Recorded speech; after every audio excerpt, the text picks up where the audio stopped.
your life like the homeless guy that's sleeping in the front of Danny's house. This is the weekend warm-up on the Educated Ignorance podcast on the For Frequency's Sake podcast network. We are back and rubbing and rocking like Drippo the Hippo, wearing some tie-dye, animal style. We're about to go in and out as we are on the eve of the Final Four. Imagine being on this podcast and not having your favorite team be on in the Final Four. Couldn't be me. All right, sorry. That's the one time I'm going to be ignorant about it. Other than that, we're just classy. We're just shaking hands. We're moving on, and we're living in the background. Daniel, how are you doing? It's even better when your team's not in it, because then you don't got to stress it. That is Shout true. out my demon deacons. Let me be honest with you, though, and I swear to God, this week has been so stress-free. Now, maybe that means they're going to get bomba-cladded Saturday. Who knows? But, well, honestly, I personally think everyone's talking about the other three teams. We're just in the background chilling. And then, we're just going to kick in the door like the Kool-Aid man and shock the world. I think they just have too many of Eastern European connections. This is obviously rigged. Exactly, yeah. We're out here doing it for the other if they lose, Dan Hurley's going to go missing. That's the problem. Yeah. He's going to get kidnapped by the Jokic brothers. Yeah. We got them on. Shout out the Thunder real quick, up 82-51 at halftime. The Los Angeles Lakers. Shout out Stewart. He didn't take a single shot in the second quarter. He has 14 points. Shea has 21, 3, and 5. Jalen Williams is about to have a triple-double at the end of the third quarter. Good for the Thunder. We're proud of them. We're happy that they're happy. Exactly. We try to be. We've got a lot of great things to get to. Obviously, it is Final Four Eve here on this lovely, we're recording Thursday night. We are dropping this Friday afternoon. It is that's going to be the majority of what we talk about today. We are going to play a little game where we try to convince you people watching, you fine folks watching this video, or listening to this, however you may be listening. By the way, thank you for listening. We are, as always, brought to you here on the For Frequency Sake podcast network by our good friends from Ryan Allison Tattoo and Durham Remodeling. Like this video if you like this video. Subscribe if you really like it. Go tell a friend to listen to this and give them a thumbs up, as well as go tune in and check out our movie podcast, our new podcast here on the For Frequency Sake podcast network, Real Ignorance. We just dropped the episode last week reviewing Project Hail Mary. Go back and also listen. We did a review for Fight Club as well. We are going to be doing, next up on the docket is Wolf of Wall Street next week. So cannot wait for that. We're going to see Project Hail Mary. We were going to go see it this week, but she elected to go see the Mario movie. We're going next week. It's really good. I've been getting into my I think I told you beginning of the year, my goal this year is that I was going to try to watch a lot more like the great shows, like the classic shows, and the ones that are the best rated and reviewed shows on H streaming, certain movies that I haven't seen yet. Mm-hmm. So I did Chernobyl this week. That one it's good. Have you seen that? Oh my God. I couldn't get through that fourth episode. That's the one thing I'll say. I could not get through that fourth one. Where they had to go hunting? Oh, dude, that's so crazy. Yeah. Because they're I was like, okay, I could skip through this part real quick. And then I saw the little image of the puppy and I was like, yeah, no, I can't watch this. And friend was like, it's the best part. I was like, no, it's not, you monster. I don't remember if it's that episode or the last one where they start the episode where they're trying to get an old woman who just stayed there, out of her home. That was I think that's the beginning of the final episode. That was the third episode. Yeah. It's where she's in she's working with the cows. Yep. And it's crazy. It's just a random subplot where it's just these army guys that are hunting, and it's what are they doing? Oh, they got to go kill all these animals who are in the radiation zone, biologically changed due to radiation. Yeah, it's such a great show though. It is really good. I'm a nerd for that type of stuff. So the next one on the list is The Wire. We're gonna start that one in the next week.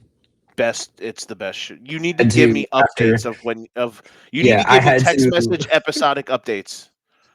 Okay, I every need your opinion. after watching that in Chernobyl, I had to put on like a feel good show. That's I had to watch Ted Lasso again. There you go. For I millions need of you to. years, I need updates on I Ted know, Lasso. I know. Once we get into the playoff season, and I'm going to be sportsed out. So when I just like soon. I'm sorry. So I have the Braves game on in the background here, and there is a man right behind home plate in an all gold dripped out like suit. I'm sending you a photo of this. I don't think Okay. there's a way we could put it on air.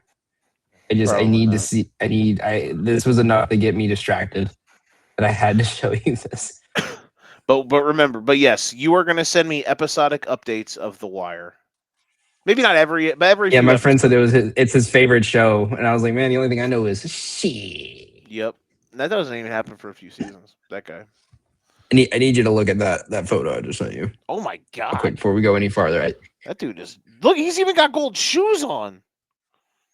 Gold, yeah. All Like gold they're in a literally ring. talking about it on the broadcast. They keep in between pitches, they're not even showing players. They just keep fanning it back to him. Gold all in that watch. Don't believe me, just watch. Oh my god. What a time. He said it's drip or drown. No kidding. No kidding. Drip or drown, Joe, and we're getting waterboarded out here. Yeah, we are. Yeah, we are. Oh man, what we got on this episode today for you folks? We are going to do a fun game about real or fake something that Danny's going to, try to bombard me with. We are going to discuss a quick little NHL, NBA pre-playoff whip around. We're unbeknown to whoever, we are literally like 2 weeks away from the NHL and NBA postseasons. I am not prepared, but it's also because I've never watched my favorite college basketball team play a game in April before. So usually I'm excited for the Final Four, but I'm never invested in it like this. So I don't know what to do with myself. Anywho, just wanted to say that to say we're going to talk about that at the end of the episode. You're gonna do a fun rant about the first week of baseball and ABS, and it's gonna be great. But of course, to get things started, as we said, it's Final Four Eve. UConn versus Illinois, Michigan versus Arizona. Daniel, what a time to be alive. Your instant or like just snap called reaction to what we are expecting to see this weekend. Oh, I haven't watched since LIU got knocked Oh out. yeah, It just knocked all the joy out of it for me. fins up. That was such a bloodbath, but it was so funny because every time they got to the free throw line, they still showed the people. And they had the one, and that's when we found out. They found out those people don't even go to the school; they're just true basketball sickos that are from Long Island. Like, oh my God! And then they had want to be their best friends. And they had the one kid who like never made a shot before. Never. He's played 2 years. Has always been a red shirt, or has never been. He's been the last man on the bench. One of the coolest moments in the tournament, man. That kid was so happy. That was dope. Mm-hmm. So yeah, it's funny too because they acted like the way they were talking and reacting to him was like he's a senior, like this is his last year as a walk on or something. He's just a sophomore. Like he's still got 2 more years to play. Yeah, no shit. Good lord, he's gonna transfer and be on like super team. He's gonna go to Arizona next year. Tommy Lloyd's gonna be like, we need that kid. Shout out Brandon Dwyer from Florida Gulf Coast, Mr. Road to scoring 1 point, has elected to come to the NBA draft. Oh yeah, good lord. Okay, let's actually talk about the Final Four now. Sorry, a pitch just missed by 0.1 inches. There you go. God, I love ABS. Live updates. I love the crowd pop too for ABS. Dude, it's so like it's wild. Like I get why we haven't been able to have this technology because like they talked about it this offseason, and I'll go into more of it later, but like they had to measure every player's height, like statistically measure, not just have them say, oh, I'm this height. No, I know. Because of it. Like they've had this in tennis for years, like to the point some tournaments, like minor tournaments, they don't even have side officials. They just if the ball buzzes, then they know it's out. Hmm. Interesting. Interesting. Okay. Third time's the charm. Let's actually talk about the Final Four now. So, Joe, I thought the best way to do this would be I'll take two teams, you take two teams. How that's and you can counter me. Okay. No, you want Illinois, Yeah, that's fair. so I'll take UConn. I'll take Michigan if you'll take Arizona. Yeah, I'm cool with that. Whatever you feel the most prepared for on that Okay. aspect. Do you want to do it that way, or if you wanted to, yeah. Yeah, we can. So, which game do you want? I just didn't know if you wanted to do Michigan because they're Big Ten also, and you've watched them a bit more than I. Mm, I mean, I can do Michigan. It's perfectly fine. Because I have a valid point to bring up with Michigan yeah, that's here. fine. Let's do it. All right. You want to do that game first? All Or you right, want to do so the UConn Illinois game first? yeah, I'll start with that one. So that one's going to be one of my. I think that I know you're going to be on Illinois' game more than anything, but that game's going to be for me the most fun to watch because these two teams have been lighting up offensively and caught rhythm. But here's my reason: I've been big on Michigan. When I like even from the start of the tournament, I've been very very high on them. But we can start with talk about the fact they have scored 90 or more points in every single game in this tournament. I'm not just talking they beat Howard, scored 101, or 95 against St. Louis, or the 90 against Alabama, who plays at the fastest pace. But I'm talking scoring 95 against a Tennessee team that likes to slow down when they have to. You know, they can play fast, but when they need to slow down, they will slow down. Their offense has been hot. They've been dominant in every aspect of it. You can see they're willing to play in a slow pace environment and a fast paced environment. I think Arizona is going to want to keep the pace going. And I just don't see a way for Arizona to take this team out. And I don't even see a way for UConn or Illinois to take this team out. And the main reason I say that is because with UConn and Illinois, the big thing always with UConn, Illinois getting past not only Houston or Iowa, those two teams play at a snail's pace. And we all know we've talked about it for years with Houston. Houston always has that tournament where they look like the best team in the tournament, and then as soon as their offense misses for like 2 minutes, the game's over, and they have to completely go out of their comfort zone to come back. And I don't think they're going to be able to. I don't think either of those teams can really get past this Michigan team, and so that's the reason I would say Michigan can win it all. Here's what I said about Michigan a few weeks ago. I said Michigan, if they don't win the title, it's the biggest choke job in recent memory of the sport. Even with like I saw them lose to Duke, but I don't like. I'm being like I'm obviously saying that as a dick, but I'm also being half serious. Like Dusty May has a super team. Um, Mm. Here's where counter with Arizona. My case for them, especially against Michigan, here is their guards are better. And when this tournament, it comes down to this tournament, usually it's going to depend on how good your guards are. That's kind of the outlying factor. I've worried to a degree. Like Cadeau has been good. Burnett is experienced. Roddy Gale off the bench. Like the fact that Roddy Gale is their seventh or eighth guy is just, it's stupid. It's so stupid. It like not in a bad way, in just an embarrassment of riches way.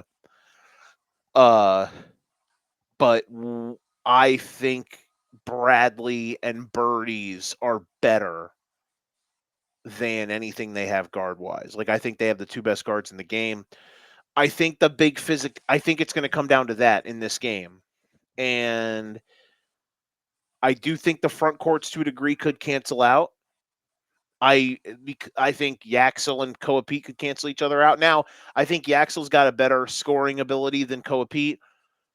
Merez versus Korchenkov, and then you've got Krivas versus Mara.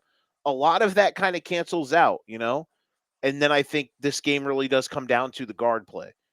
Now Michigan has more. I would say Michigan has more depth. Like they've got a better staple of guys to roll out at guard because they can have, I mentioned they got Cadeau and Burnett starting, but then they can have Gale and McKinney off the bench. And I do think that that's a little bit better than what Arizona will have coming off the bench at guard. Like Del Orso is good, but he's really only one. They don't have another guy out of after that guard wise. Their depth is at the bigs with Tobe Awaka and Aristide, who plays who plays a few minutes here and there. But Awaka is really their sixth man, and Del Orso is their seventh man. He's their one guard off the bench. So Michigan has more. I think Arizona has better guard play. So that's going to be where this game is going to be very intriguing. Rebounding is probably going to be the biggest factor in this game. Can the physicality and the just overwhelmingness of Arizona, which is what they've done to these teams, it's going to be fascinating to see like unstoppable force versus immovable force between these two teams because that's what it's been. Michigan looked a little wobbly there for a little bit. They struggled to they barely beat Ohio State they barely beat Ohio State and Wisconsin in Chicago, and then got kind of punked by Purdue in the Big Ten tournament. And they struggled for 25 minutes with Howard, which was weird. And then St. Louis was a fun game, and then they started to really pour it on. And the Alabama game was competitive, and then they poured it on, which I expected. And I just knew they would hammer Tennessee. Like, that was just a bad matchup. But they have their best punch has been as good as anybody's. Arizona has flatlined these teams in the tournament. It's going to be a fascinating matchup, man. I'm ecstatic, and I know fascinating is such a cringe context word, but I can't wait to I'll say in see. rebuttal to I that, can't wait to see the two teams for ram. Michigan, Mm-hmm. the big thing for Michigan is, I mean, we see it every single season. Right? One of the teams, whether it's Big 10, Big 12, SEC, ACC, whatever, one of the teams that are almost guaranteed a top number one spot, top four, just kind of phones it in until they need to. Right? We look at like Duke from a couple years ago. We look at Purdue in the last year of Zach Edey, right? Where it kind of just felt like they weren't playing until it was like, okay, now we got to turn it on, right? So I think it's what we see. The way I see it, we've been talking all year about how Tommy Lloyd is as a coach. I think Dusty May is going to outcoach him. I just think they have a full-on better team here. I do believe. I think May is a coaching advantage. I know the gimmick of our shows is Tommy Lloyd hate because Don doesn't like him. So we'll see in that aspect. I believe in this game. I think in order, like for Michigan to win, they obviously need a big scoring game from Yaxel. I think that's kind of going to be where this game is hinged on. Because his scoring, the thing about him that's the most, the thing about him that is the most captivating is that he really flips the switch when he needs to. So I love the fact that like throughout the year he's a little more just casual in his games, but you think of some of their biggest games. 27 in the 27 and 26 and 27 points in the two Michigan State games. 16 and 7 against Illinois. What do you have again? He had 21 and 7 against Duke. Didn't really play well in the first two games in March, and I was like, okay, this is interesting. When you get to March, pressure is different. He was pretty good. He was really the only guy that showed up against Purdue. And in the tournament, 25 and 6 against St. Louis, 23, 12, and 7 against Bama, 27, 7, and 4 with 2 blocks and a steal against Tennessee. He has poured it on. And Mara and Merez, I mean, it's been those 3 guys. Like, Merez has chipped in a bunch. He had 21 in their first tournament game. He's in double figures a bunch. Mara as well. But I think Yaxel, if he can get into the mid-20s in this game, that's going to be huge for them, because usually when he's really striding in their scoring, and the best part too about Michigan, and I know, I'm kind of hunting around both edges here, but the thing about Michigan that is so fascinating is they are the most unselfish team. I mean, I wouldn't say that, because I think all these teams have an unselfishness to them. Really, all 4 of these teams, and that's what kind of makes it so fascinating. Like, all 4 of these teams, at least 3 of the 4. I mean, UConn, even to a degree, it's like they don't care who gets it. It can be any of these guys. But Michigan specifically, man, it can really be anybody. So, but for Arizona, I know I'm on their side of the argument here. I think I would slightly lean towards Michigan in this game. It's such a toss-up, though. Like, I have zero conviction either way on this game, really. But for Arizona, I do think that the guards is what's going to come down to. And in my opinion, they have the two best. The question is, will it matter? All right. Well, I will let you go first on Illinois. Joe, let's try to keep this one under 3 minutes. Oh, yeah. How about 3 hours? Just you ranting. Just you ranting. I don't want another Bears rant. What would I be ranting about? This is the most joyous sporting stretch of my life that I've had. This is the one thing that I had not gotten checked off of my sports bucket list. I mean, a Super Bowl, obviously, but my team has won 4 straight game 7s, basically. Now we're 2 away from being immortal. This is what I've asked for eons. I never thought I would get this. I'm a pig in shit right now, my friend. You can't chop me down. In all seriousness, for Illinois, here's what I just love about where Illinois is at right now, man. And this is as a fan perspective, but also, in my opinion, from an actual analytical perspective. Illinois is now, they're just kind of chilling in the background. Now, it would be more the case if it was Duke instead of UConn, and it was the big 3-1 seeds, and then Illinois is just there. However, it still works because, listen, Michigan and Arizona, everyone's been saying this is going to be the national championship on Saturday. Blah, blah, blah, blah, blah. These are the 2 best teams by a mile. Not everyone's saying that. People have been measured in it, but, just saying. And UConn just had one of the greatest final comeback stretches in the history of the league, thanks to Duke gagging on one, like an after-school special. So Illinois just kind of showed up. They've won 4 games, all by double figures. They've dusted their teams off. I might need timeout after that comment. What? They've done dusted every. Choked on it like an after-school special. You need to go to timeout, bro. That was an all-timer on Sunday. But yeah, man, Illinois done dusted their 4 opponents. Whiff Waff, absolutely kind of stuffed a top 5 team in the country in Houston in a locker for 40 minutes. Fended off everyone's Cinderella in Iowa after a tough start. Blasted the 2 teams in the first round. It's been kind of easy peasy for Illinois, making it look easy peasy at least. Just from a certain perspective, they are playing as good as anybody. They played better than anybody on the left side of the bracket, at least in the tournament. Obviously, Michigan and Arizona, what they have done, they have been a hot knife through butter, and I'm not going to argue that. But for Illinois, I do love the fact that they are, like I said, they're the outlier coming into this Final Four in a way. Everyone, Michigan, Arizona, big matchup. UConn, wow, what a crazy finish. What a miracle win. And Illinois is just like, yeah, we're here, bud. We're just cooling. You'll see.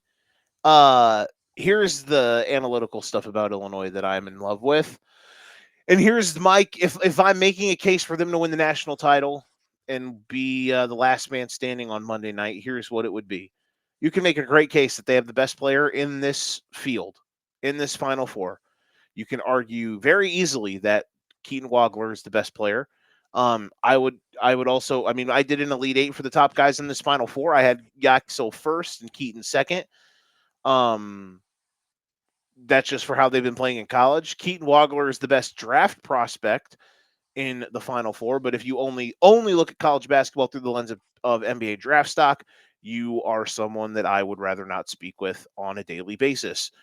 Back to the points I was making. So yes, you can go into either game knowing if you're Illinois, you very well probably have the best player in the game.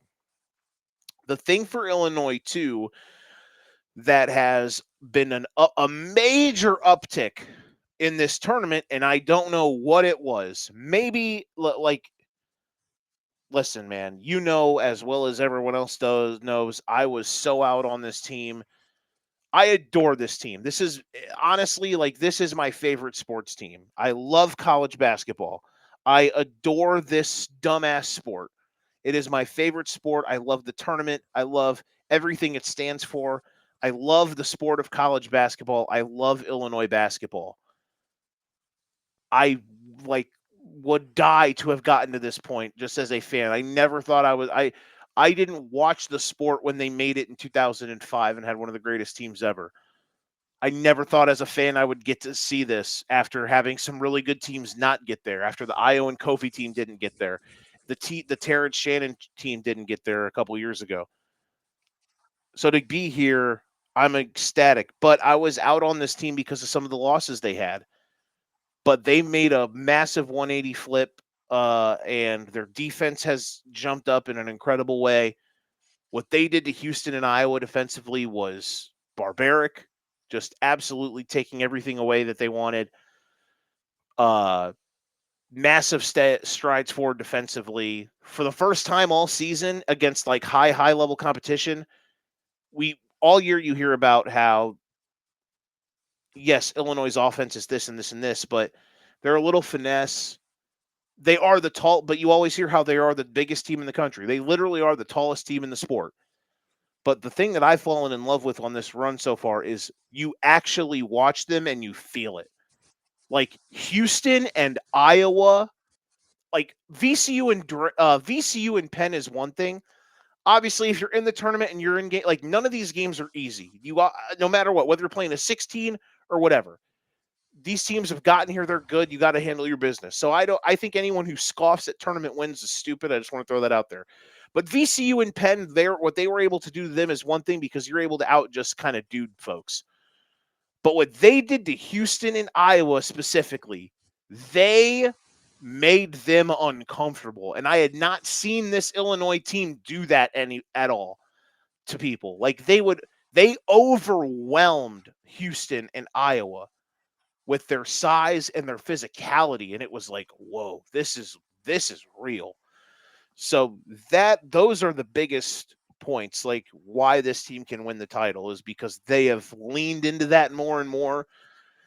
And outside of the Penn game, they haven't hit shots and they're still here. So if they can get one of the, if they can just if they can have a volume shooting night from three, if they can get one of the two or both of the American whites going and Ben or Jake, we already know we've seen big performances in this tournament from Keaton and Merck and Stojakovic, and Tomislav has been Avicic has been great. The fact that they ran through him to cinch the Final Four up against Iowa was just, oh God, it made me cry. But this team's the real deal, man, and I'm thrilled that they're here. And now they can absolutely win this tournament.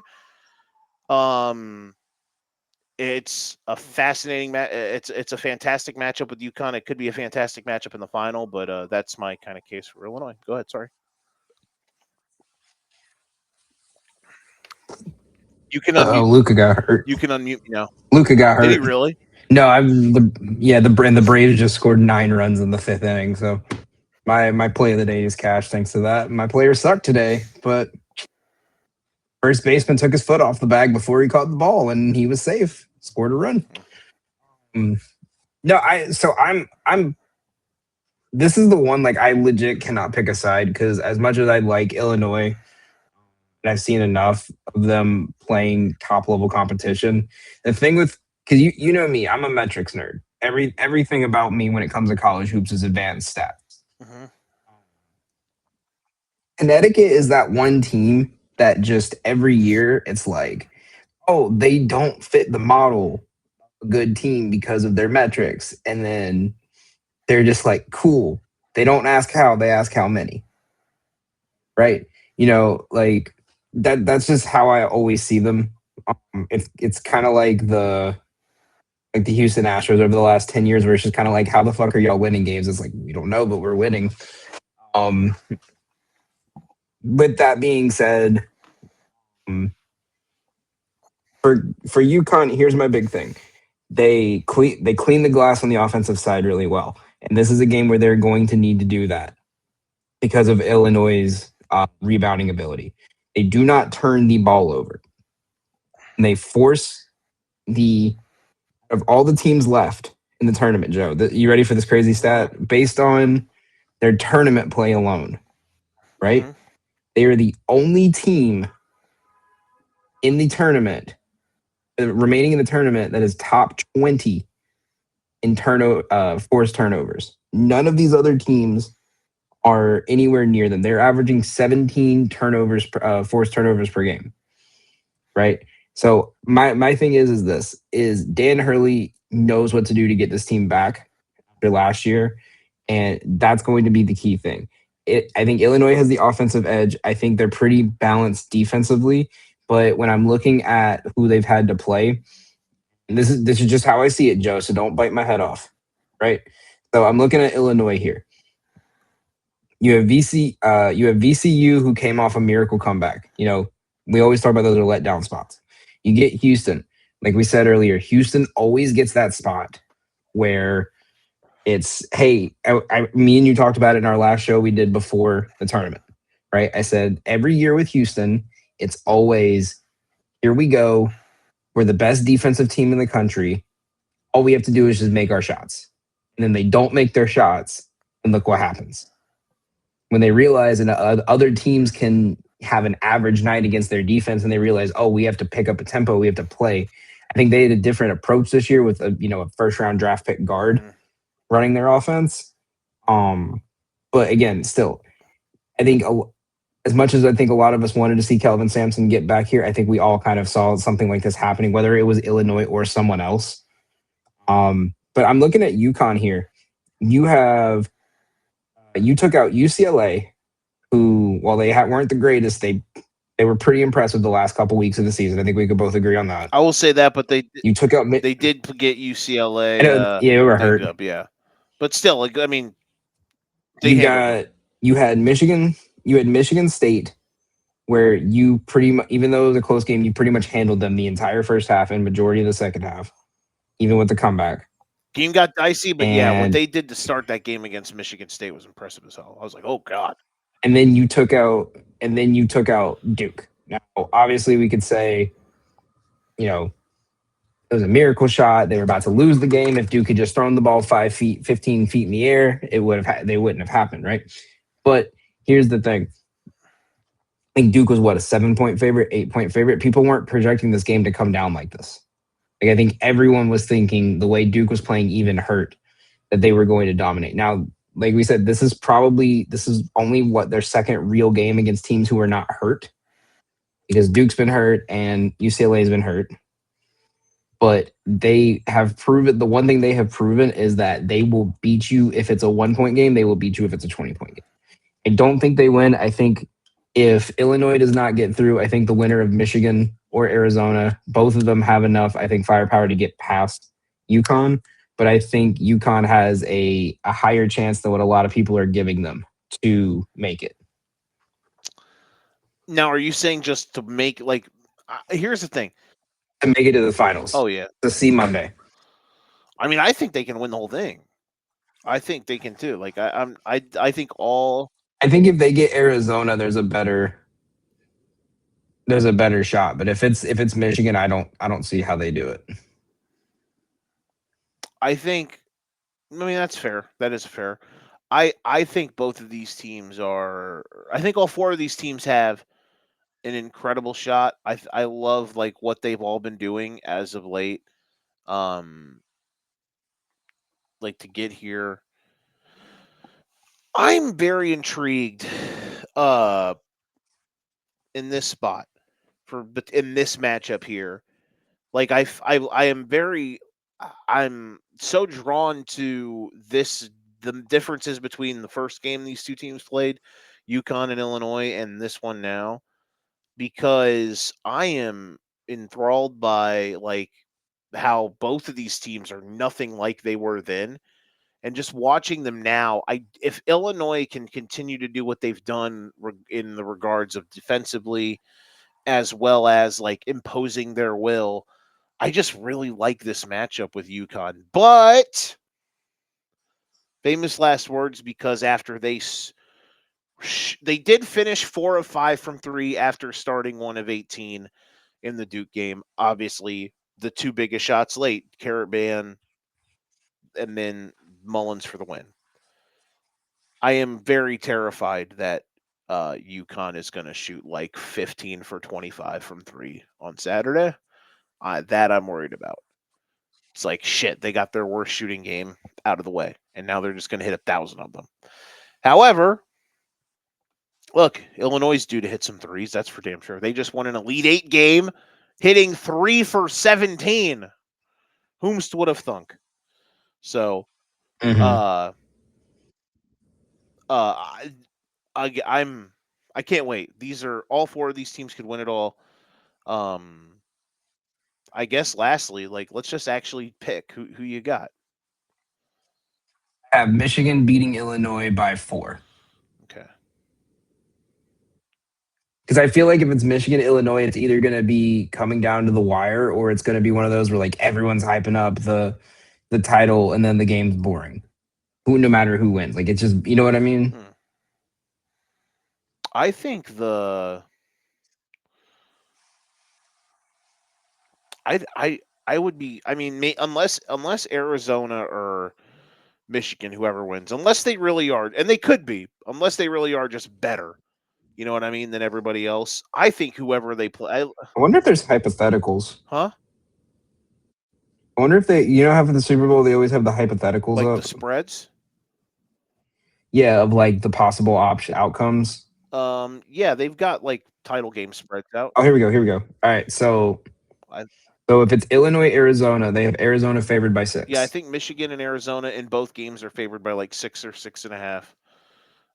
And I think every game, interesting enough, every game except for Michigan versus UConn, the spread is -5.5. in this UConn 6.5. The spread for UConn is 6.5. Yeah, which I understand. I understand. I think that's a very fair number. Yeah. Like I have nothing against the lines here. I think they're correct, and I think the games would be that close. But like I said, even like and maybe they are, we're gonna find out. Maybe Arizona or Michigan, whoever wins that game, maybe that is the national title game Saturday night, and whoever wins is gonna just raw dog the opponent on Monday. But it could happen. We'll see. I'm ready though. I'm thrilled. You ready for fun facts with Dan? Yes, give it to me. Okay, so what we're gonna do is we're gonna do 2 truths and a lie. Mm-hmm. Right, so you got to find the lie. I only have 8 truths, so we're gonna do 4 of them. So we're gonna see how many you get out of 4. And the next show, I'm gonna come up with like 8 to 10 more. We're gonna have you pick one. We're gonna have you do it. Okay. Because I keep seeing these videos all the time of weird sports stats that sound true but are not. So I'm going to give an example of one because it's not on this list, but it's my favorite one. In the Champions League, right? The whole European Soccer League, the team that has lost the Champions League final has not scored a goal since 2018. So every Champions League final since 2019 has been a shutout. Oh wow! or has been a 0-0 draw and went to overtime. That's crazy. So, yeah, a goal by a player who is now retired in 2018 at the 3rd minute of the game was the last goal scored by a losing team. Jesus. To show you how weirdly specific some of these Okay. are. If I told you that without context of what this is, you would not have believed me. Okay.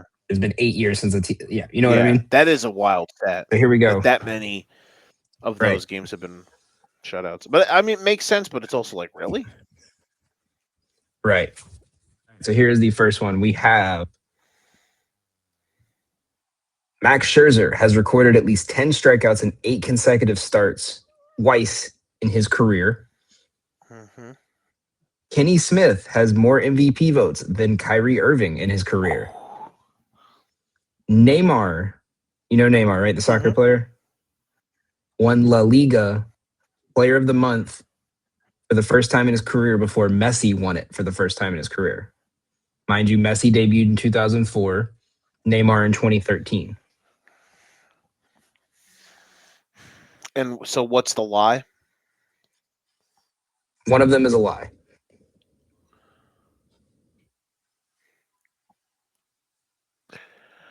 Okay. Oh God. There's Kenny. It's either maybe I'm wrong. It's either the Kenny Smith one or the Neymar one, I think. The Kenny Smith one again is over his entire career, he has had more MVP votes than Kyrie Irving has had in his entire career. But I'm trying to think, when would Kenny Smith have gotten MVP votes? Can I look up his basketball reference page? No, because that would show it. Yeah. That would show MVP votes.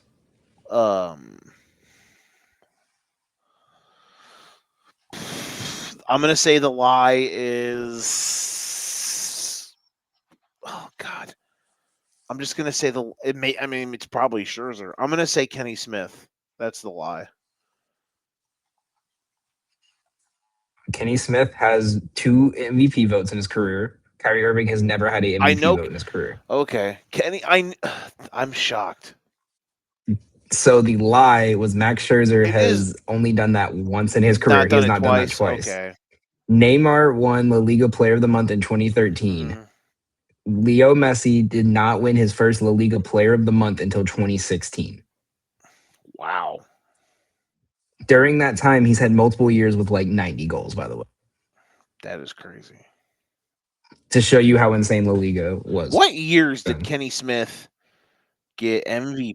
I think it was when I think it was the second year of their back-to-back.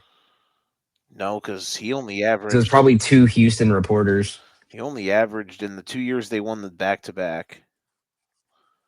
He averaged 10 and a half and 8.5 points. In 1991. And fun fact, he also got more MVP votes that year than Hakeem. In 1991, he did average 17 and 7. Yeah. So, look at you go, Kenny. You ready for the next one? Yes, I'm ready. We're gonna throw in a college football one for you. Okay.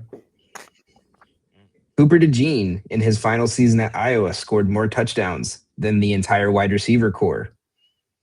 Joe Burrow threw more touchdowns in Mercedes-Benz Superdome in 2019 than Matt Ryan. Okay. Devontae Smith had at least one season where he averaged over 20 yards per catch in college while recording 100 plus receptions. Oh God. These are all so true.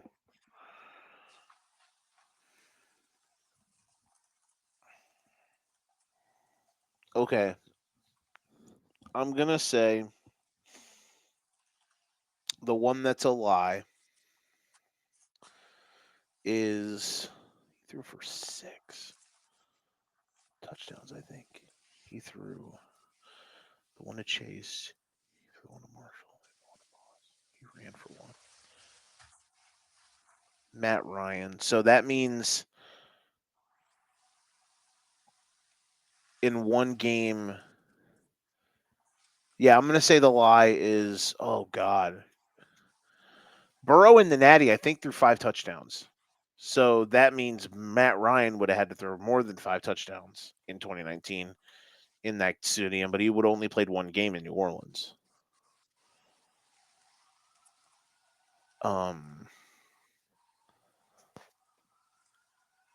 Again, it's between two of them, and it's probably going to be the third one, like the last time. That's wrong. That's the lie, but we'll see. The Devontae Smith one's the lie. The Devontae Smith one is the lie. I knew that. Okay, Joe Burrow threw for 8 touchdowns in the two, because you remember they played a regular season game there too. Oh, they did in New Orleans. Mm-hmm. The year they won the Natty. LSU. Huh? I didn't know that. It was either that or they played the SEC championship game there, but I think that was in Atlanta. Oh, hang on, the cops are coming for me. Oh, because both of those stadiums are technically called Mercedes-Benz, whatever. Mm-hmm. At the time. Cooper DeJean did have more touchdowns than the entire Iowa wide receiver. Which I knew that. I knew that was legit. I think it was 3. Yes, because that year, his last year, their wide receivers were literally like they had like the worst. That was like the worst offense in the history of time. Like they barely scored like 300 and something points that year. Going back to the NBA here for this one, right? James Harden has had more games with 10-plus free throws than 10-plus field goals in his career.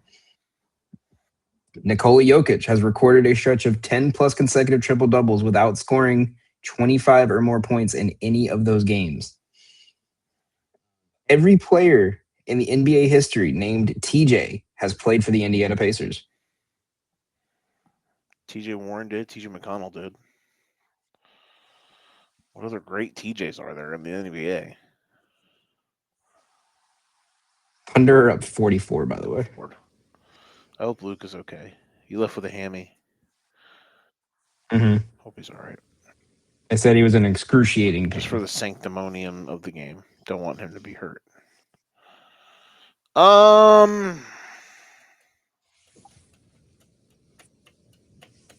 Let's just say the third one is the lie. Every player named TJ. So that is actually true. Oh, wow. How many TJ? Okay. TJ Ford, TJ Warren, TJ McConnell, and TJ Leaf. The only 4 people named TJ in the NBA. All 4 of them played for the Pacers at one point in their career. Yes, James Harden has had more games with 10-plus free throws than field goals. The lie was Nikola Jokic has had a 10 consecutive triple-double streak without scoring more than 25. He almost did. He scored 28 in one of those games. Okay. The last one we have here, we're going to the baseball. Can I make a real quick point on Jokic? Right. It's so wild that he's literally averaging a gaudy triple-double. Like, what Westbrook did was impressive, obviously, but he barely got to 30, 10, and 10. Jokic is at, like, damn near 30, 11, and 11, and we're just kind of scoffing at it. It's wild what he's doing. Fact that, like, well, someone said the other day, if we didn't give, someone said if we didn't give out MVP awards based on narrative, we would be looking at Jokic having 6 straight MVPs. And then someone else brought up the fact that this might be the first year where I could literally say, like, if any of these 4 people get MVP, I will be okay with it. Shea, Luka, Jokic, Wemby. Yeah. Yeah. I agree. You ready for the last one here? Yes. All right, here we go. Right. Barry Bonds has been intentionally walked more times in his career than the amount of intentional walks that the Tampa Bay Rays franchise has had since their induction. That's incredible. Kansas City Royals have drafted more Hall of Fame quarterbacks than the Kansas City Chiefs. Okay. I see how to word this one because there was another one here I wanted to do, but I didn't word it right.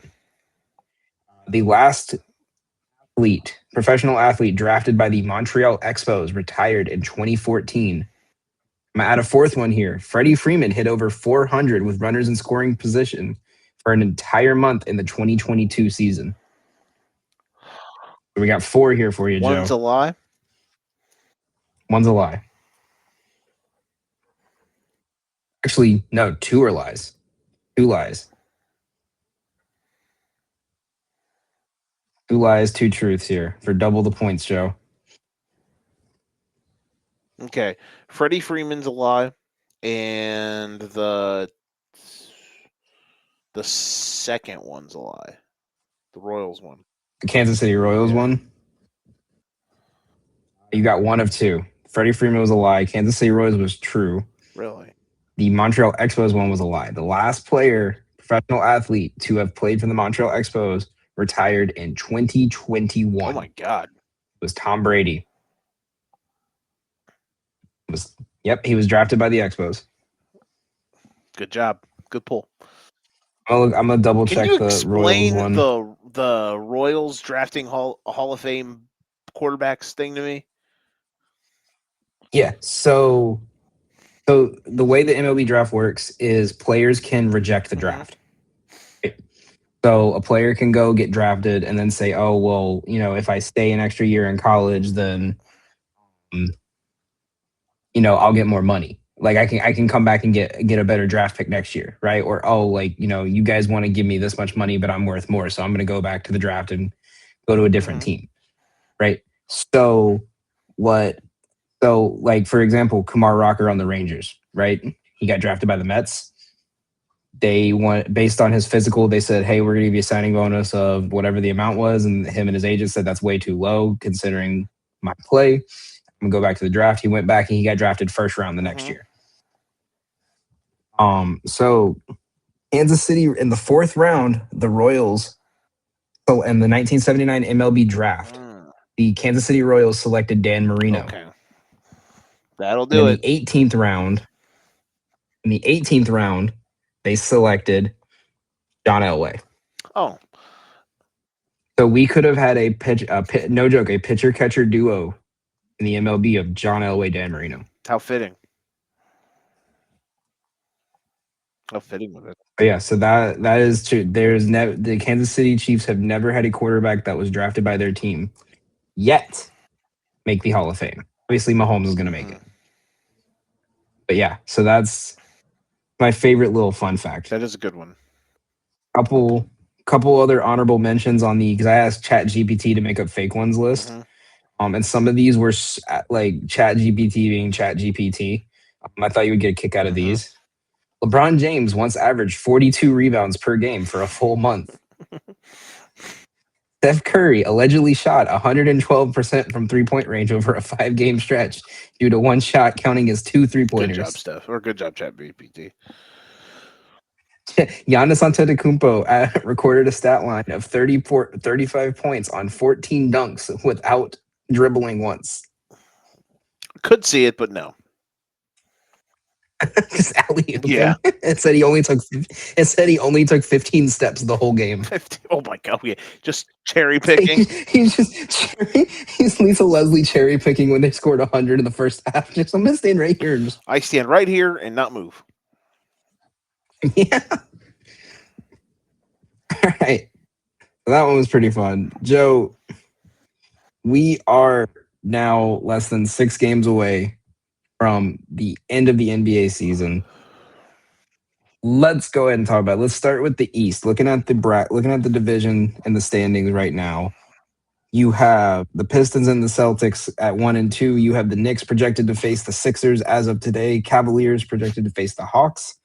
In the play-in games of the Raptors, Hornets, and the loser of that will play the winner of Magic Heat. Joe, who would you say is going to be the biggest letdown? Let's start with the top 6. Let's not even worry about the play-in because the play-in teams are just. It feels like the Hornets just like dropped in and took out the family of 4. That was like the Bulls, the Hawks, and the Heat, and whoever the 4th team was. Oh, the Hornets are legit. Like the Hornets could knock off the Pistons or the Celtics. It would be hard. Yeah. I wouldn't pick it, but they could. The Hornets have legit been one of the 5 best teams in the league for 3 months now. But I'm with you though. Go ahead. What were you gonna say? Out of the top 16, I meant more the joke of like, because every year since they added the play-in, it's been the Yeah. Heat, the Bulls, the Raptors, and then just a fourth team that got hot at the end Well, of the the year, Hawks. It was the or like Hawks. struggled at the end The of the the year. 8, 9, 10 the last few years had been Hawks, Heat, and Bulls. Yeah, and then the one of the four teams was always just one team that struggled the last month of the Yep. season. This year, it being the Magic. Um, so looking at this bracket, out of the top six teams, I would say who would you say is going to be the most likely to disappoint in the first round? Like that everyone thinks, or like based on everything we've seen this year, they should get through the first round. That are going to find a way to get I will eliminated. say this: the question for this is, do we think any of the top 4 seeds are going to lose? Because all 4 seeds are going to be heavy favorites. Um, I would I I do. would love to say I Yeah. would love to say Cleveland because listen, I know I'm a Magic fan and God, what a terrible year, but you know how much I've loved the Hawks and what they could be. And who would have thought all they needed to do was trade Trey Young and turn into a goddamn juggernaut. Jalen Johnson is what they look like. By the way, Jalen Johnson is going to make an All NBA team. Just throwing that out there. He has been amazing this season. Nikhil Alexander Walker might win Sixth Man of the Year. Um, they have both been fantastic. They have, but well, I guess, or not Sixth Man. Excuse me. He's going to win Most Improved. And the CJ McCollum edition for them has really been done wonders. All that to say, I just don't know in a playoff series like a lot of new faces for the Hawks in a serious situation against the Cavs team that's like trying to win the title. You know what I mean? Like that's their aspiration. Right. Maybe it's the Knicks. Like if the Hornets get to the 6th seed, which they still could, if the Magic get their head out of their ass, or the Heat, or I don't think the Raptors, or even the Sixers healthy, and the 6th seed, like Here's the my Knicks are wobbling a little bit, so maybe it's the Knicks. But here's my thing with the Sixers, and I was gonna bring this up regardless. I fully believe like the NBA needs to implement the rule for PED suspensions that MLB does, where if you get caught during the season at any point, you even if you're eligible to come back, you cannot play in the playoffs. he's a cheater. Tell him he's a cheater. Paul George is a cheater. No, I mean, no, but that's what I'm saying. Because think about it, Paul George. Everyone's been bitching and complaining about Paul George, like, oh, he's rest managing. He can't stay healthy for more than 2 weeks at a time. And now it's, oh, how convenient. Now he gets 41 games to be off and rest and recover, where he doesn't have to worry about the pressure of getting into the game, right? And then okay, now we have a healthy Paul George in the playoffs. How do I think a healthy Paul George is going to help them? No. Paul George signed that contract and turned into Tobias Harris when he was on the Sixers. Tobias Harris, I love Tobias Harris. But the thing is this. So you don't have Maxey, right? And then this is the Sixers' this is their last 6 games. You have Minnesota, Detroit, San Antonio, Houston in your next 4 games. In that same stretch, the Raptors play the Grizzlies, the Heat twice, and the Nets. And the Hornets play Pacers, and the Pacers are only, but they play the Timberwolves, who do not have Edwards, and they have not been good. And then you have the Celtics, Pistons, Knicks. So Philly needs to win out in a very tough schedule. I think if they get that 6th seed, I think the Knicks get past them because the Knicks have had their number for 3 years. Mm-hmm. But I think the Knicks are going to go into that second round matchup and they're going to get curb stomped. Because Melo talked about it. Melo said there's something missing in this game, in their team. There's something that's going on, and he knows what it is. It's solely. Have you noticed the last couple of weeks they have went back to Thibodeau style offense? It is Jalen Brunson pick and roll to the mid range, and then if Jalen Brunson can't shoot it, he kicks it out, and someone else ISO. And then you have OG and McHale, whose job is to stand in the corner. I think that's what's killing their offense, because look at their hot streak when they were playing good teams, right? They moved the ball. Players were shooting. Players were trusting each other.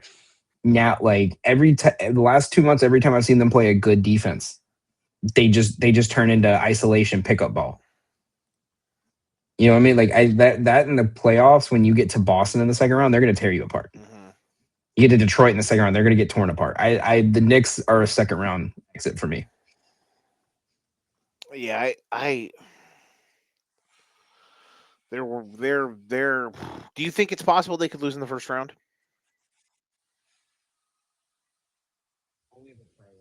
Okay, that's fair. I don't trust Toronto to be consistent And enough with this team that's no, very I don't trust young Charlotte either. in terms of Or playoff excuse me, experience. I don't trust Toronto either. I think Toronto's going to get dusted by whoever they. And then you would need a like you know the Sixers are bad because I haven't heard a word about them in like a month. Other than Maxey being hurt, They've played really. Is Embiid still out? No, he's back. They've played very well since they got healthy again. Like they've got a couple really nice Right, wins. but that's the thing. You're waiting for the one game where Embiid gets hurt, right? Or he's playing injured and he does something stupid like last Their year offense has been. or 2 years ago. Because you remember it was like, oh hey, take it easy because you have a fucked up knee. And he said, okay, cool. I'm gonna throw a self alley oop through 2 defenders to get the crowd hyped, and it basically shattered his leg. Mm. Look, I know the Embiid. You can't trust him. But Also, just last note on them, I also don't think their offense is good when Maxey and Paul George and Embiid are healthy. mm-hmm. Because then Paul George turns into a stand on the wing guy, and when Maxey has the offense running fast, they look good, and then they give the ball to Embiid, and it's just like, okay, I'm going to slowly isolate the ball for 30 seconds. You know what I mean? Mm-hmm. Like it's just such a different pace of play, and they don't work well together with it. Which I get. I understand what you're saying. I'm not sitting here saying they're going to win the title. I wouldn't be shocked if they knocked off someone, but we'll see. I think whoever wins that matchup between the Knicks and whoever wins that, they're going to get beaten 5. The best case By scenario. Boston. Probably, yeah. There's a world that exists where Boston's just the best team, like in the entire league. Like even out of I have Boston making it all the way through. like I'm saying better than even if the Cade West, comes like back. I'm saying even better than the West duo that we think is better than the rest of the field. Mm-mm. I'm saying there's a world that exists where that's the case. I don't believe it, but it could be. Like we'll go into that with the West, but yeah, I don't see that. Like I think Boston can win it. I think this championship stays in the Western Conference here. More than likely, yes. I'm just if Boston won the title, though, would we be like sitting here in the end, like mid-June? If the Celtics are the last team standing, would we sit here being like, "Oh my God, how this happened"? God, no. I think we would give them their flowers more than anything because of the fact that everyone went into the season with the trades. Oh my God, it'd be one of the best. And then everyone said like, okay, maybe they're a play-in team, and then everyone's just realizing like, oh, Joe Mazzulla is a great coach and knows how to coach role players and get the best out of them. Oh yeah, this would. Is I feel like Joe Mazzulla's coaching is slowly reaching the territory of like Spoelstra's. Oh God, yes. Where it's like as soon as this guy leaves Boston, his numbers are going to go so far down. Like, and you start saying like, there's a reason he left. Like, like Kendrick Nunn dominated, goes to LA. So, every player leaves, right. Miami turns bad. Yep. I get what you're saying. Because even when Porzingis was healthy, he was not good this year. No, I know. Yeah, Mazzulla, what they've done, and top to bottom, man, like the fact that they're even in this spot with the way the season started, and now like with Tatum not playing until a month ago, it's insane. And the Pistons, I'm not out. I mean, I am very I'm tipping my cap to the fact that they haven't just kind of like died since Cade got hurt. I'm like, okay, this is good because the 1 seed for them is going to be very important. And I thought when Cade got hurt that they were going to lose it. But the fact that they're pretty much going to be a lock for the 1 seed now, Cade's going to come back, and the fact that like they're going to be a bitch and a half to get by. Like I would probably like if my life depended on it, I think Boston wins the East. But Detroit's they're a motherfucker. Dennis Jenkins has made that team a lot better than people realize. That him, like the fact that they can kind of not fully but slightly rely on Herder, like he's not a Section 8 now. Like Herder in Detroit? Yes. You mean Duncan? No, Herder. Herder's played Herder. He was in the Ivy trade. Shout out to that guy. Yeah. Herder's been getting like ironic they traded him for a redhead. Herder's been getting like huge minutes, especially since Cade went down. But like they you can kind of rely on him. Jenkins, obviously, they're going to be a pain in the ass, man. You just got to hope Cade comes back. I really hate that we're not going to be able to put Cade on all NBA teams. It's a fucking disaster. I think they should move it from like 65. I think if you moved it to 58, that's acceptable because 58 would technically be if you played every team twice. Right? Like if you went through, you played every team twice and you missed the remainder of games you played against those teams, you hit 58 games. Like I feel like that's a decent number. Agreed. Because that means you missed 24 games. You still miss less than 25% of the season. Mm-hmm. I agree. Side note on that before we get into the West, I had something I've been thinking about and I wanted to bring.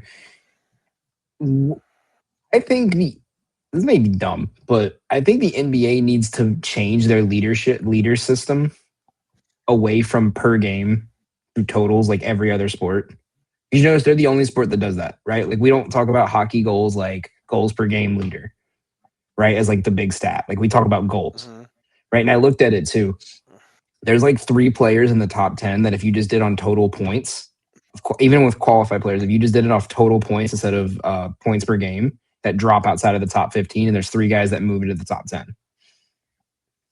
Because in reality, I feel like that's because everyone talks about it's like, oh, well, it shows that you're playing a bunch of games. No, it just shows that when you play, you score a lot. Like if I see someone scored 2,400 points, I'm going to assume, okay, he probably played almost every game and scored 30 points. So you're saying they should be ranked by total points, not points per game?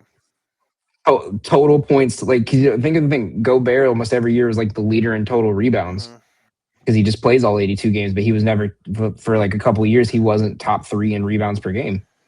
But he played every game. So I think that needs to be taken into account more into points per game because it's showing that, when we look at like the MVP votes, we look at defensive player of the year, like, oh, this guy's averaging 30 points a game, but he played 64 games. The other guy played 82 games. He averaged 28.5. Why are we discrediting that 1.5 solely because he didn't, solely because he played every game and he didn't rest a game or he wasn't hurt? I do think, by the way, we should I'm going to put together NBA awards and stuff. I think you should do it with me. And here's the caveat. When we do this going into the postseason, no game restriction limit for us. That's our rule. Because I'm just going to put Lou Dort for every award. Fuck you. I'm kidding. Because I'm sorry, I'm not going to put a first team All-NBA together that doesn't have Cade Cunningham on it. So fight me. I think for first, second, third team, yeah. If it's like for the MVP awards, I'm gonna go off whatever they have. Oh yeah, like Cade wouldn't win my MVP. Because I do like I said, like I do agree that like if it's like obviously 65 is a little more restrictive than it should be.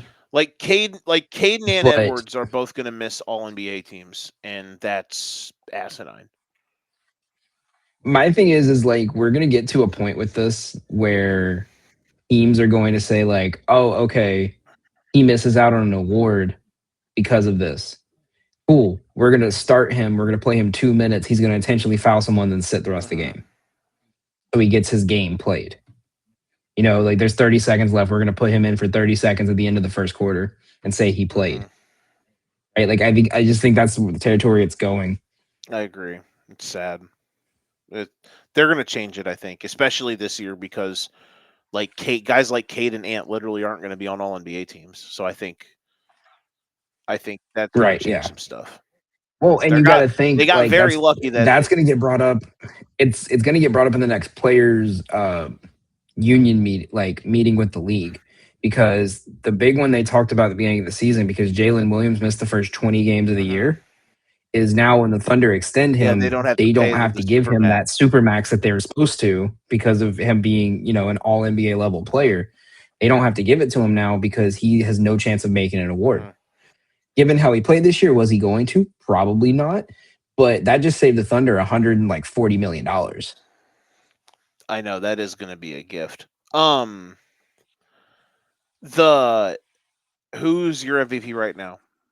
Like, who are you leaning? Or should we just save that talk? We can save that talk because if we're going off rip, I'm saying Jokic, Really, over your boy? because I think, I thought you were going to snap call mhm, SGA without a doubt. no, because so this is my thing. You remember like a while back, I told you that weird Mike Trout stat where Mike Trout was like statistically like the best player in baseball for 8 years, but he only won 2 MVPs because it was just so normal. Like I think the guys that are MVP candidates this year we're getting to that point where it's like Shea had a normal season, Jokic had a normal season, Luka had a normal season. Yes. But my thing is you saw what the Thunder looked like when Shea didn't play. They weren't number one in the West, but they were still a playoff level Uh-huh. team.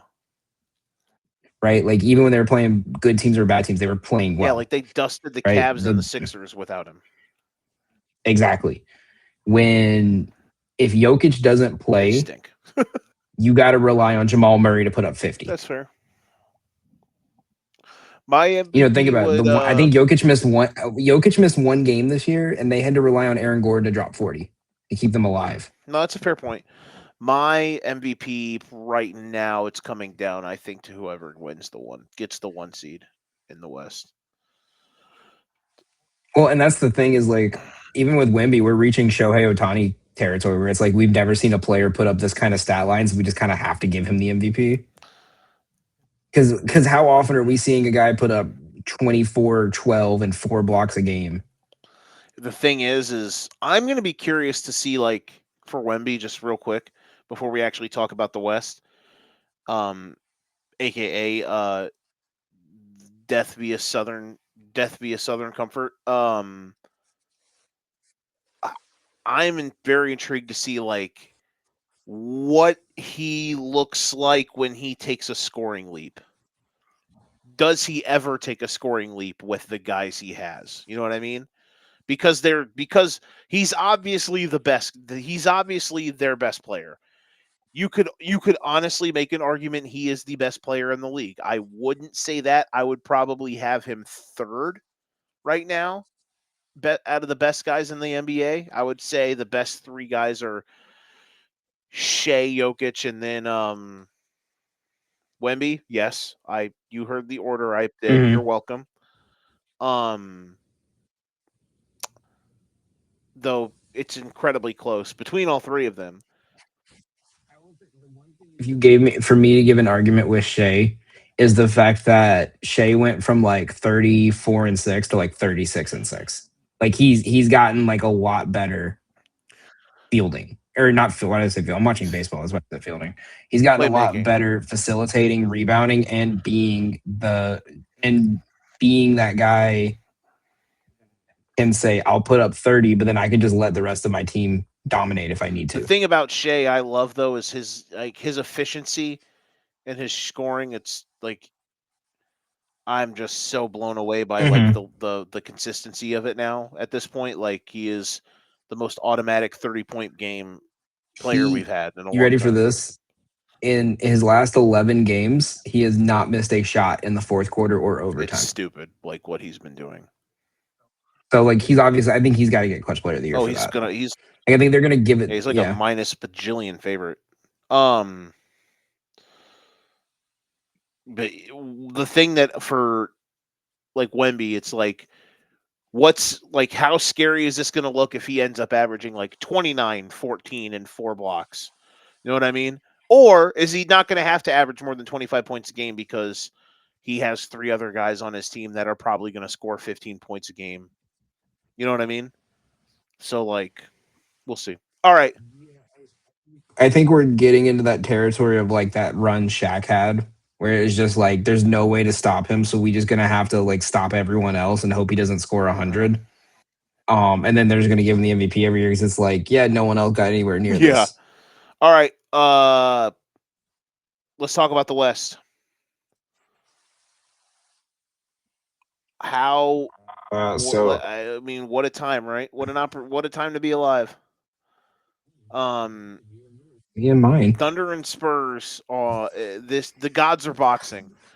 The Thunder. I put this like what those two teams have done over the last couple months. By the way, is insane. The Thunder are like 18 for 19, and the Spurs have won 20. They're about to win their 26th game in their last 28. Uh, we are truly at gods or boxing levels with these two teams. Uh, I'm so excited for the Western playoffs because I do think like the Lakers, please Luka be okay. He tweaked his hamstring tonight. Denver, Minnesota potentially if Ant for the love of God gets healthy. I know you don't like them, but just let me throw that out there. Houston. It's not that I don't like them. It's that they always get this glaze because like ESPN loves to put Anthony Edwards because like he'll either say something viral because it's funny or he'll say something viral because it's I mean, controversial, they've made the last two right? conference And finals. then It's not like they're scrubs. I know they have. Like I'm not Yeah. saying they're bad. Like I'm just saying like it's such a weird team because like no one really fits well together, but they somehow fit well together, right? Like I said it last year. Randall's bull in a china shop. I have to have the ball way was really weird with them last year. It didn't seem to work. Like remember the whole thing when they got Gobert was the Anthony Edwards can't drive to the lane with Gobert there. Now they traded away the big man that was not Gobert. I told you their downfall was going to be them signing Kyle Anderson, and I think I was 100% right. Like, let alone let's take out Ant's injury. You can't tell me they did not look good the first month when Kyle after the trade deadline with Kyle Anderson there. They've looked good with Io's been really good. Right. No, that's what I'm saying. But I'm saying with once they brought in Kyle Anderson, I think it made them a lot worse because Io was kind of helping run that secondary group with Mike Conley to like keep them pushing the pace and everything. And because that second unit was built to be fast, and then Kyle Anderson just gets the ball and just turns into the slowest player in the league. Yeah, no, that's fair. I get what you're saying. I would say the West. I think there's a real possibility right now if like let's say Luca is hurt and doesn't come in, the rest is out the rest of the year or like having to play injured. I think there's a real possibility we could get to Thunder versus San Antonio and neither team has lost more than 2 games the entire playoff. You don't think Denver could make that interesting again? I think I'm looking at the 7 through 10s, right? I don't see so the Thunder are most likely going to get the Clippers because I don't think the Warriors are going to have it, and I don't think as much as I was high on Portland at the beginning of the year, I just don't think they can pull it out because I think the Tiago Splitter new coach magic's kind of faded. Hey, But even if it doesn't, they've been I feisty. think the 8 seed either going to be the Clippers or the Blazers because I think the Warriors are going to get absolutely trounced in the first game, even with Steph back. Oh, the Blazers are going to send them to Neptune. Can't wait. So I don't see in a 7 game series, I don't see either of those teams winning one game against OKC. If it was the Clippers, then that could get weird, but probably not. So I don't think so because you would have to rely on Darius Garland in the playoffs to put up 20. Also fair. However, I would listen. I am personally hoping that the Clippers end up the 8 seed. I just want to see them try to walk down the Thunder. I want to see Kawhi try to walk down the Thunder by himself. I just want to try to see it. That's all. I want to see if he can get one game. And it would be so crazy if like it's not gonna happen, but like let's say like they trade Kawhi in the offseason or he like demands a trade or something, you can say Kawhi demanding Paul George leave the Thunder led to the Clippers having to trade Kawhi 6 years later. Because Paul George was for Shea. Yeah. It would be the real battle of who won the trade. We potentially have a top 10 draft pick this year. Well, not anymore now because if the that's the other reason why I don't want the Clippers in, because if the Clippers don't make the playoffs, then then the Thunder get a lottery pick. There you go. Winner, winner, turkey dinner. Out here. That's when we get Keaton Wagler. I had a great comp for him.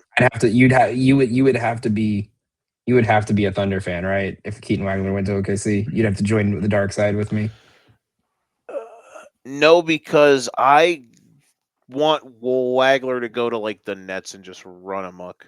Just be the best. Just give him the keys. Would you rather him do that, or would you rather him win?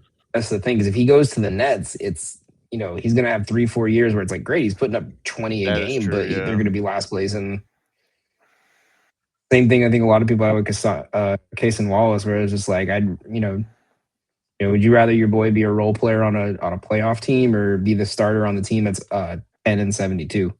I don't know. I don't know where Wagler's going to end up. That would be like, I heard someone comp him to Halliburton the other day, and I was like, oh, I can see it. Let's go. We're out here. I would say Halliburton, but with more consistency. I'd have to actually see him like play. The reason I say that I would the reason I say that is because let's be real, that Halliburton's like second full season, the year they went to the finals, the first 3 months of the season, it was either 1 for 18 from 3 or it was 10 for 10. Yeah. Right. I think Wagler's one of those players that, if he starts off 0 for 4 from 3, he's not going to chuck it for a while. He's going to try to facilitate. I would actually have to see him play super fast like Halliburton to have the comparison. It's probably in there. It's just Illinois runs a very slow, methodical system. Could you imagine that secondary guard unit of Kassan Wallace, Keaton Wagler, if he did go to OKC? That would be something. That would be fun. That'd be fun. Wagler. You got Lou Dort playing the 4, punching people. There you go, just kicking dudes in the nuts, trying to blow some knees out.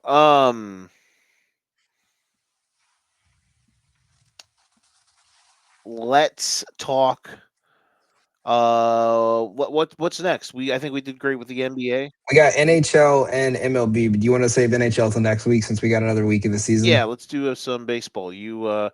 My favorite thing that seeing in baseball clips so far to start the season have been the crowd pops for ABS challenges. It's been great.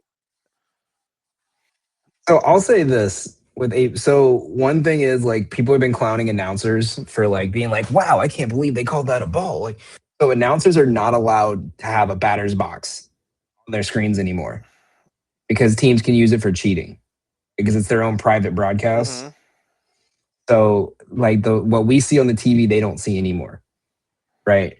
But man, it has been, as an advanced stat nerd and someone who loves the game of baseball, it has been so fun to see these veteran catchers like Salvador Perez, right, who are getting correct calls on ABS challenge, and they're less than half an inch off the line.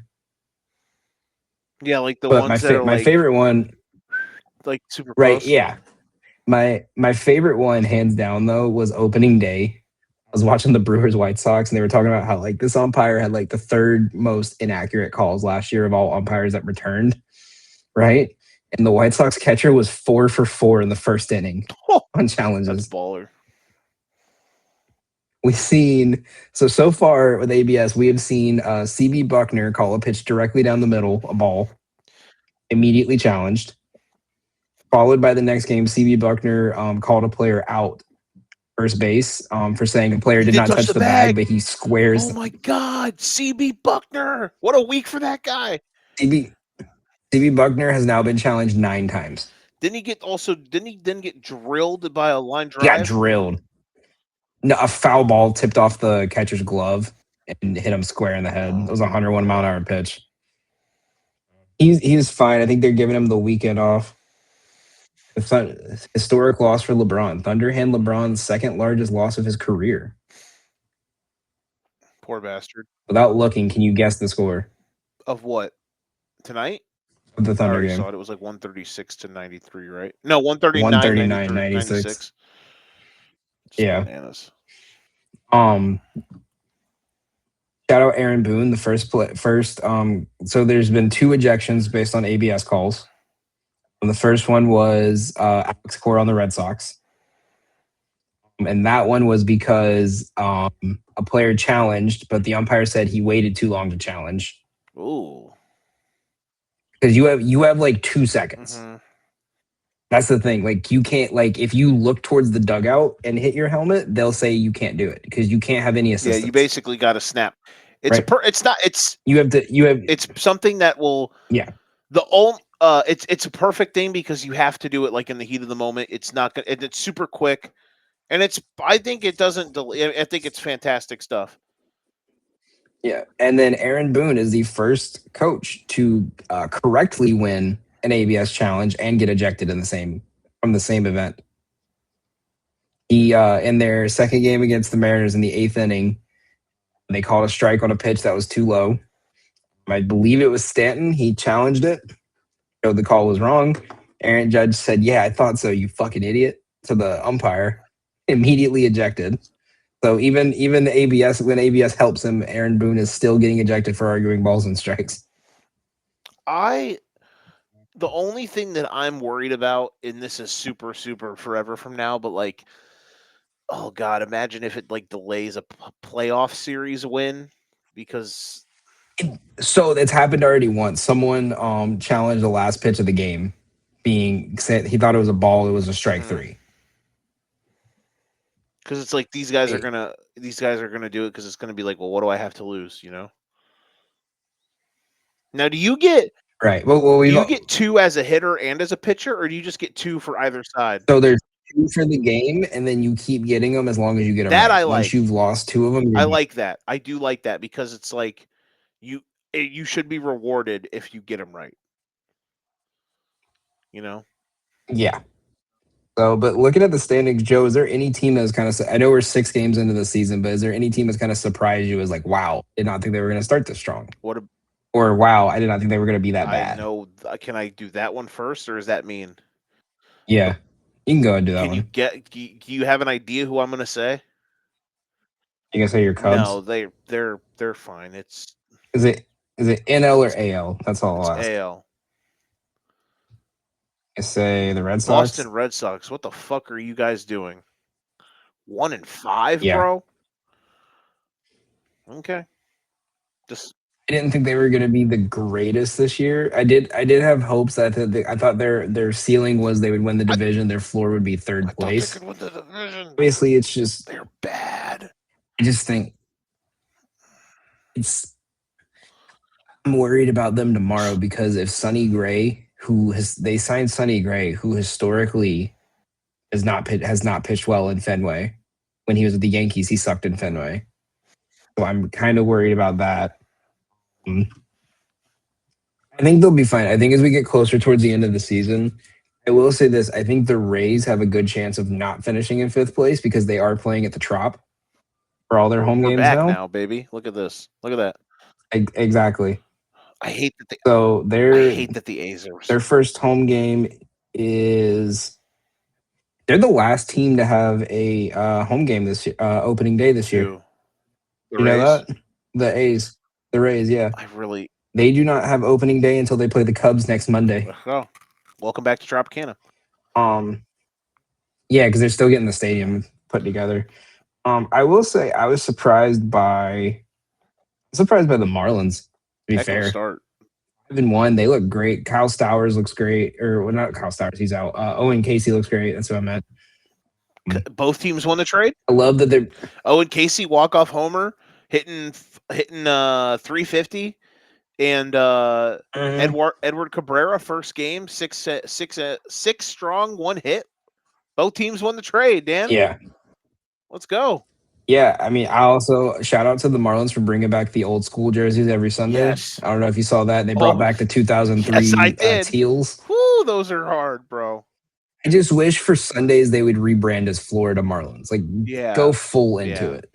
I know. Or I want to see one game where they bring back the old Miami Marlins, like when they switched to Miami, the orange and black. But I want them to recover the whole stadium in that like gaudy orange. Ugh, God, that was depressing. That was the dark Dude, era. like we're getting close to the point where like I'm having to explain to new baseball fans, like, yeah, the Marlins used to have an aquarium behind home plate and a nightclub in left field. Yeah, yes. They also used to I was play in explaining that to my coworker. they also used to play in a football stadium, and they won I was explaining to my 2 titles in coworker. 4 years, and nobody went to their games. My coworker's like, oh yeah, I started watching baseball because we always have the games on. And I was telling him that, and he's like, "No way!" And my other coworker goes, "Wait till you tell him about Houston having a fucking flagpole in center field." Yes, what the And hell? wait, you mean like behind home plate?" We're like, "No, in play, in the field, players can run into a hill and hit a flagpole." Just out here, greatest pastime. I really hate. But yeah, I'm really sad the Athletics are 1-5. I thought I picked them. well, they always like that. They're gonna get hot in July. I guess they're a summer team. Nick Kurtz hitting 059. Not good. One for Can I tell one you for why? 17 on the season. Why he's hitting? Can I tell you why he's hitting 059? Huh? Mark Kotze is an idiot. How? What was he having like leading off? Because your leadoff hitter, they're trying to do him like Kyle Schwarber. Your leadoff hitter who hits 40 home runs and barely hits 200 should not be leading off when you have Jack Wilson who doesn't strike out batting 7th. Who is their leadoff hitter? Is it Rooker? Nick Kurtz. Oh, they have Kurtz leading off? Nick Kurtz leads off. Shea Langoliers hits 2nd. Brent Rooker hits 3rd. That's depressing. You need to put Jack. I think you need to put Wilson in lead off again. You need to put Langoliers in 2nd and Kurtz in 3rd. I did a snap call, like playoff prediction in my friend chat because we do it kind of just bullshitting. I put them as a wild card team, so that would not be fun if they just died, which would suck because I want them to be good, man. They have some fun players. Do you know why? Do you know one of the reasons why Soto had such a great year when he was in New York? Why is that? Because he was hitting in front of Aaron Judge. Mm-hmm. Like you're not gonna pitch around a guy when you have that. Just like if Langoliers is hitting like this, you need to put Kurtz in front of him because you're not gonna pitch around Kurtz when you have to put Langoliers with runners on base. Nah, that's fair. Yeah, that's about it so far for baseball. Like it's been such. We've had like 6 walk-offs. We've had a bunch of extra inning games. My Braves look great. We're up 12-1. The guy in the gold jacket's already left. I'm kind of sad about that. There you go. He left in the 5th inning when we scored 9 runs in the inning. Hey man, what a time to be alive. We're this time 2 weeks, maybe 3 if he's not ready. You're gonna see me on here talking about a 19-year-old who might be the greatest pitcher this season. Who? Didier Fuentes, baby. This is who your boys are calling up? Yep. So this is how good he was. So up until his last spring training start, which he wasn't supposed to start, he only came in because Spencer Strider got hurt in warmups. Mm-hmm. This guy had pitched 17 innings and had not given up a single hit or walk in spring training. He had perfect spring training. And even when they put him in a game where it was like, hey, it's the last game of spring training, it's a last minute start, just pitch 5 innings and you're good. He only gave up 3 hits. Right? They said, hey, we're going to start him in the bullpen and we're ready for him to start. We're going to send him to AAA, have him get a couple starts so he can get up to 90 pitches, and then we're going to call him up. So when they were getting, which game was it? I think it was Sunday, maybe. One of the games this week, they put him. Yeah, it was Sunday when Grant Holmes sucked. They put him in to pitch the 5th through the 8th. Right? He did not give up a single hit. 5 strikeouts, 4 innings. He is a dog. He's going to be really fun to watch. He's going to be insanely good this year.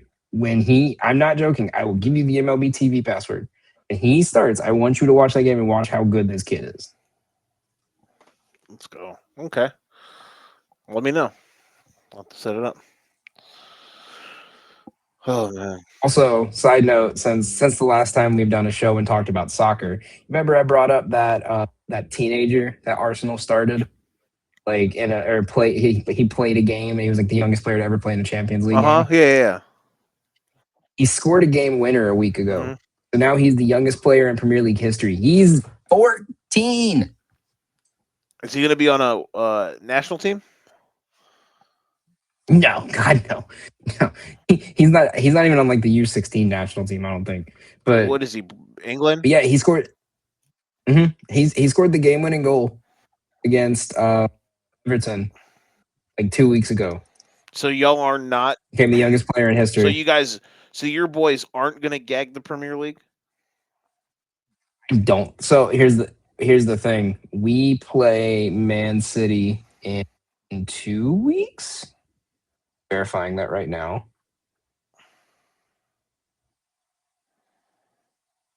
We play Man City on April 19th. That game will decide who wins the Premier League. Because if we win that one or we come away with a point in that one, then we're playing 4 teams that have nothing to play for the rest of the season. You're up 9. Whereas, you're up 9 points right now. Exactly. But if there's 5 games left after we play Michael Harris, that was shitty. Put the catcher in the pitch and he fucking launched it. There's 5 games left after. So if we win that game, we go 12 points up. We would have to lose 2 games. As long as we win 3 of those games, we're set. So it's going to come down to that. I'm excited because even though we lost the EFL, so we can't do the quadruple, we still have a treble available. We have UCL games coming up in the quarterfinals. We're in the quarterfinals of FA Cup this weekend, and we're about to win we're close to winning a title. But it's a lose-lose situation for me. Because if we win one, it's like, oh, finally you guys did. But if we lose it, it's, oh, you guys choked again. You know what I mean? What's this kid's name? It's like watching the Orlando Magic. Okay. Max Dowman. Max Dowman. I'm trying to look him up on watch it on Did he not play? What game did he score the game winner? It was their last game before the break. Against Mansfield, you said? No. It was Everton? There you go, Max Dowman. Okay. He is 16. Yeah, 16. Shout out to this dude. Yeah, he scored in the 90th minute. Against Everton? Against Everton, yeah, to win the game. Oh. Not only that, he got the game-saving deflection at the end of the game, too. Dribbled through 3 defenders, full length of the field, scored. Baller. He's a dog. Hey, man. Look at that. Your team's going to win the Premier League. My team hopefully is about to win the Natty. I'm going to get you a House Divided shirt, and it's just Illinois Arsenal. There you go. That will be on the next show. Surprise segment for the next show. I am on the hunt for the worst ever House Divided college flags and or shirts or posters. I've seen some incredible What was the ones. first one you said to me? Because the thing is, they're just so random. It was TCU in Miami of Ohio. Like, what, huh? I got one that was like, what was it? I saw it briefly. I got to find it again. It was Bowling Green. And Bowling Green, Kentucky Western wasn't bad. But I saw one that was Florida International and University of Alaska. It's like you could tell each side of that family, those kids. Oh man. LIU Brooklyn. House Divided. LIU Brooklyn in Hawaii. LIU Brooklyn, Illinois. LIU Brooklyn, Illinois. It's gonna be your wedding present. You're going to put that up in the background. Hawaii and Manhattan. We found out LIU Brooklyn has a water polo team, so now we have a new sport. I know. I remember you telling me about that. Hey, fins up, baby. We're out here. All right, take us home. Right. Thank you guys all for tuning in. In the words of Joe Winkle, we did good. We did good today. We did good. We did good. We did good. Make sure you guys tune in. TBD if we are having a show Friday night. We most likely will. Or, Monday. As long as Illinois is not in, Joe will be hosting our live show. live reaction show with the boys. I won't be there for that one because I have work. Other than that, we will have. Well, we're still deciding our schedule in the off season of because we aren't going to have any college. I know we're going to gear up, do college previews, probably do them a little earlier this year. Other than that, thank you guys for tuning in. You can check us out on YouTube. For frequency's sake, you can check out me at Gotham Gambling. You can check out Joe at Joe the Show QCSN, even though he doesn't tag or repost us in anything because he hates us. How dare you? Other than that, thank you guys for tuning in. We will see you guys next week. We will find out if Joe has tattooed an eye directly between his eyes. Right here. And then it's gonna be I'm gonna get Keaton Wogler and David Mirkovich just like manscaped onto my body. You're just on the back of your head, are you just gonna get each Eastern European country flag? Oh yeah. Take me to the Balkans. Dun dun dun dun. Go Illini. We'll see you guys on Monday.